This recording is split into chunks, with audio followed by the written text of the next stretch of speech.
So in this video, I'm going to talk about the email engagement feature within Microsoft Dynamics 365 for Sales, and specifically in terms of how you can use it within the sequences feature. Now, we've done a video previously on both of those topics, but never in combination.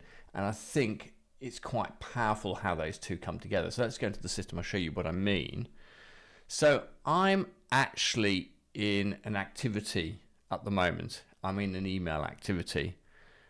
So I can see who was from, who was to, the copy that went out. But once you enable email engagement in the system, and it's just something you can simply toggle off on and off in the back end, you get these email engagement capabilities. And specifically what's that doing is kind of giving you an audit trail around the recipient activity. So you can see here that we have tracked that email has been opened. The attachment hasn't been opened, but a link has been clicked and there have been 0 replies. So it's tracking opens, attachment views, link clicked, and replies.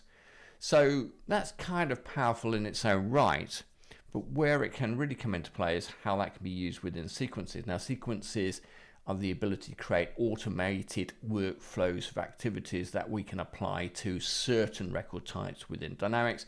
That's leads, opportunities, contacts, and accounts. So let's go into the back end and look at sequences. Before I do that, just to say that if you are trying to get more out of your Dynamics CRM system, and you want some guidance on best next steps, then feel very free to reach out, put some links below. Always happy to have a chat with people. So let's go into the back end and talk about sequences. So if I go into my Sales Insight settings, I've got the area, if I can spot it, around sequences, and I've got some test sequences set up already. What I will do, just to explain a little bit more about how email engagement sequences come together, is I will create a new sequence. I just click plus new sequence, and I don't want to use an existing template, so I'll start from blank. I'll give this test sequence, and then I can define what record type it's going to be for. So I mentioned lead, opportunity, account, contact earlier. I'll leave it as lead. And if I go to the next, then we should see our canvas, our blank canvas, create our sequence workflow. So the sequence starts here. And first thing I'm going to do is start off with something happening. So I'm going to send an automated email. So I can apply this sequence to a group, to an individual record or a group of records. I might want to start this off. So let's say I've got a group of leads and I want to automatically assign an automated email that goes out to those leads. So I've created that as my first step, and I'm going to put send intro email. And then I can add an email template, and the email templates can be managed in the back end of the system. We can add to those and edit those and change those as we want. So I'll find a template that I want to use. I'm going to use this. These are test ones within the system, or standard out of the box ones. I'll just use that one. Apply the template. This is just for sort of point of illustration. So our first step is we're going to send that email out. Now this is kind of where it gets interesting in terms of with email engagement. So I can actually add to this, and within my conditions area, I can start to define activities based on what happens to that email. So if I put in conditions, I've got this area here called email engagement. So I can specify what happens if that email gets opened or a link gets clicked. So if I actually click that, you can say, if the link gets clicked, yes, this is what I want to happen.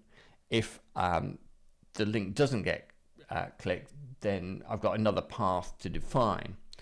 So I've got the option here to also, if it does get clicked, then I can actually say, when do we want the next activity to take place? So I mean, it might be that we send out this automated email. If somebody does click a link to get further information, they may well be worth a follow-up. So I could automatically set up for a follow-up call to be created after, say, 2 days after they've followed that link. So I can set that up.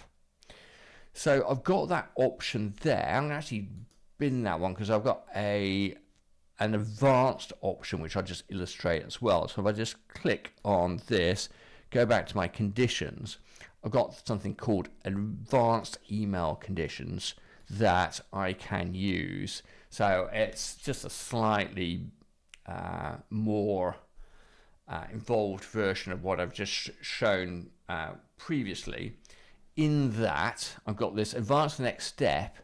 If one of the following, or all of the following, or all of the following that I select, let's say I'm only interested in recipient reply, links clicked, or attachments download, I'm not particularly interested in email open, effectively I can say if one of those happens, then go to the next step. And again, I've got the option of waiting a number of days or hours after that particular action has taken place, or I've got the option, as I had before, if the action is completed within the time limit, the sequence will automatically move to the yes path. So hopefully that kind of shows the potential power of email engagement and how you can use that when you're setting up sequences.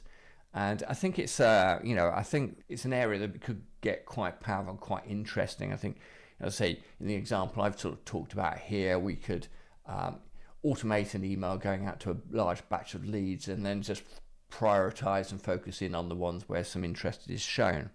So I think it is an interesting capability. Anyway, this is one in quite a range of videos we've done on the channel in relation to Microsoft Dynamics 365 for Sales. Feel very free to check out the channel. Also, you've got any suggested content ideas you need, any help with Microsoft Dynamics, please see the links below. But thanks very much for your time today, and hopefully see you again soon.